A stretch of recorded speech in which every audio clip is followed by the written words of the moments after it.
to the story now, and there have been nearly 100 attacks on paramedics and ambulances rushing to save lives this year alone. And Hospersa has had enough. Today, the Health Workers Union issued a strongly worded statement condemning the attacks and calling on government to increase safety for these life-saving heroes. And I'm joined now by Kevin Halama from Hospersa. So, Kevin, there have been nearly 100 attacks this year alone. I mean, it's absolutely astonishing to consider that. Talk to me about some of the most recent attacks and how these attacks typically take place.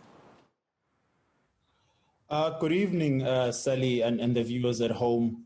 We're getting reports from our members that the attacks on EMS members are at an increase, especially within the Western Cape.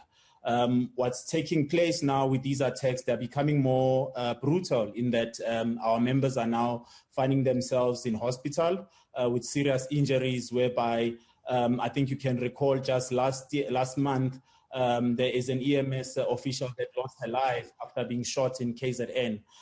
This week, there was another attack in the Western Cape.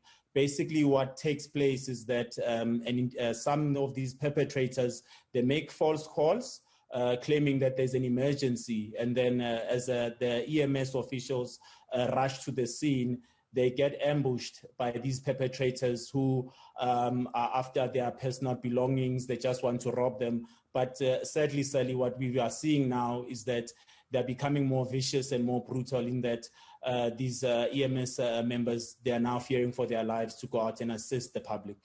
You can understand why. So they're not actually after the ambulance or the equipment in the ambulance. They simply want to rob the crews, and it's an easy way of getting them to come to you, basically. Exactly, Sally. And what is shocking is that EMS officials, when they leave responding to a call, they are responding to a call thinking that it's an emergency, that someone's life is at risk and it needs immediate assistance. And when they arrive on the scene, they get ambushed and by these perpetrators who are just after their personal belongings. We condemn this action, Sally, and as Hospersa, we say that it's high time that government takes this type of crime seriously, in that we've been making these calls for several years. We've even made proposals to government to say that maybe the EMS officials should now start having body cameras to identify some of these perpetrators, but nothing gets done, Sally. Even to date, we still do not have any of these perpetrators behind bars, with none of them having a message being sent that this is a serious crime and that government is taking it serious. I mean, it's outrageous. As you say, one solution is a body camera.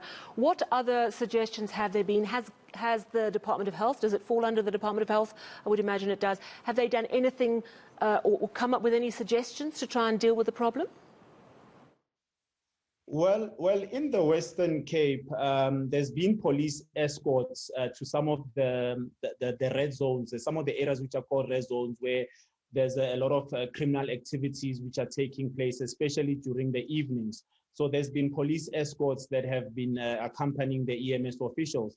But what we are seeing now as a trend is that these perpetrators are now moving outside the areas where they're not classified as these red zones.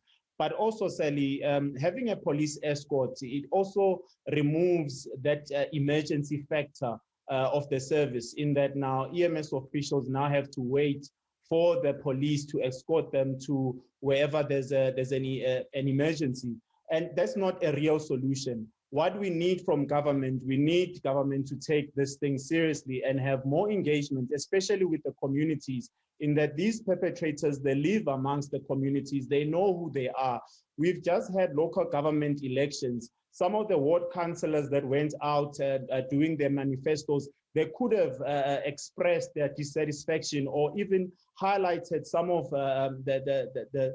this action that is taking place within the community. Because right now, Sally, it's no longer just an issue about the Department of Health or us as trade unions. It also needs communities at large to stand up against this type of crime, because it's a senseless crime and it deprives people who are in need of emergency service of this basic right.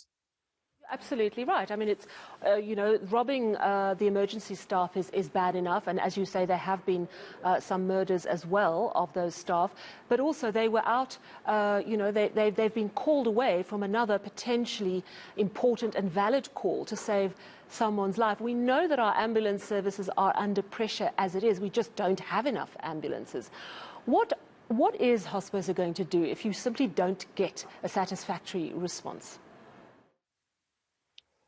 From our stance, Sally, as a trade union, obviously we've engaged with our members, and some of them have expressed that they would like to down tools. But Sally, as you are aware, that it's not an easy decision for them to make, in that they have taken an oath that they are here to serve the citizens of this country with this emergency service. Therefore, we can't encourage that. However, Sally, what we are planning to do as Hospersa is that we are going to constantly put pressure on government to ensure that this violent crime, it gets addressed, and perpetrators, they face the harshest sentences when they get brought to book. But we also need to extend our program to ensure that we educate the communities about what they can do to play a positive. Yeah, because as you mentioned earlier, I have to ask a very quick question.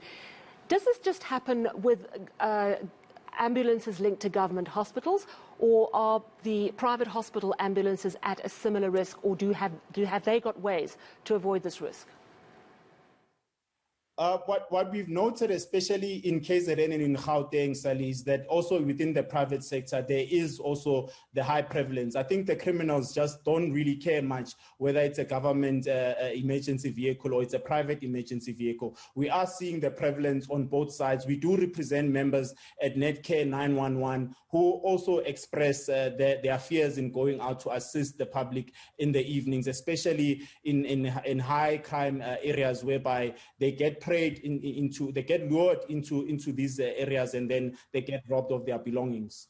It certainly sounds like someone needs to come up with a really clever solution. Thank you so much for highlighting this issue. It's absolutely crucial that it's dealt with. That is Kevin Halama from Union Hospersa speaking to us there. Ongoing attacks on ambulances and ambulance staff. Absolutely outrageous.